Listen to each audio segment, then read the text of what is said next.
මල් පූජා කිරීමේ විපාක. පින්වතුනි සෑම අපේ සාරිපුත්ත මහරහතන් වහන්සේ මේ විවරණ ගන්නකොට පදම උත්තර බුදුරජාණන් වහන්සේ කාලේ මල් ආසනයක් තනලා එහි බුදුරජාණන් වහන්සේ වඩා ඉඳලා තමයි දන් දීලා මේ ප්‍රාර්ථනාව ගන්නෙ. මුගලන් මහරහතන් වහන්සේත් නිල්මානෙල් මල් මණ්ඩපයක් තනලා පූජා කරලා තමයි විවරණ ගන්නෙ. අපේ බුදුරජාණන් වහන්සේත් මඩේ දිගා වෙලා ඉඳලා දීපංකර පාදමූලේ විවරණ ලැබලා ඉස්සල්ලාම පූජා කරන්නෙත් මල්නේ. ඒ නිසා මේ මල් පූජාව කියන එක සුළුපටු දෙයක් නෙවෙයි. එක මලක් පූජා කරලා ඛණ්ඩ සුමන කියන මහරහතන් වහන්සේ කියනවා කල්ප 31කට කලින් මම එක මලක් පූජා කළා.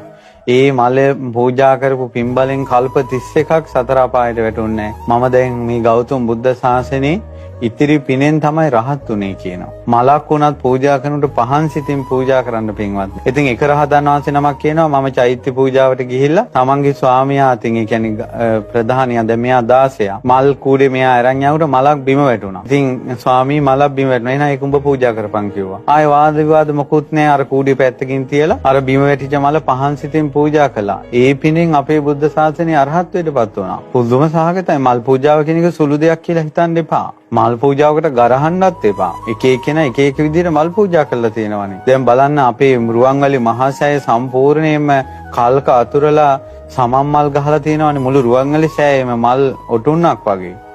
එච්චර මල් පුෂ්ප පූජාවල් කරලා තියෙනවානේ. ඒ අය දැන් ඉන්නේ දුගතියේද? ඒ අය ඉන්නේ සුගතියේනේ. අප්‍රමාණ සැප විඳිනවානේ. ඒ අයනේ බුද්ධ ශාසනය පිහිට ලබන අය. මේ බලන්න කාශ්‍යප බුද්ධ ශාසනය මල් පූජා කරලා තියෙන්නේ. අද දෙව්ලෝ තාම සැප විඳිනවා. අපේ මිනිස්සු කොච්චරනම් මල් පූජා කරනවද? ඒතකොට එහෙනම් මේ මිනිසුන්ගේ ඇයි මේ දෝමනස්සේ කිසි සතුටක් නැහැ. මලක් පූජා කරනකොටත් ඔහේ පූජා කරනවා. කඩේකට මලක් ගන්න ගියත් කේවල් කරනවා. ඕවා ගණන් වැඩි පොඩ්ඩක් අඩු කරන්න අරකයි මේකයි කියලා. මලක් ගන්න ගියාට පස්සේ කේවල් කරනවා. ඕක ගණන් වැඩි අරක වැඩි මේක වැඩි කියලා. සුපර් මාකට් එකට හරි පොස් සිටි එකට හරි ගිහිල්ලා බඩු ගන්නකොට ඒ වගේ කේවල් කිරිල්ලන්නේ නැහැ. මොකක්ද ඒකේ බිලේ ගහලා තියෙන්නේ? ඒක දීලා එනවා.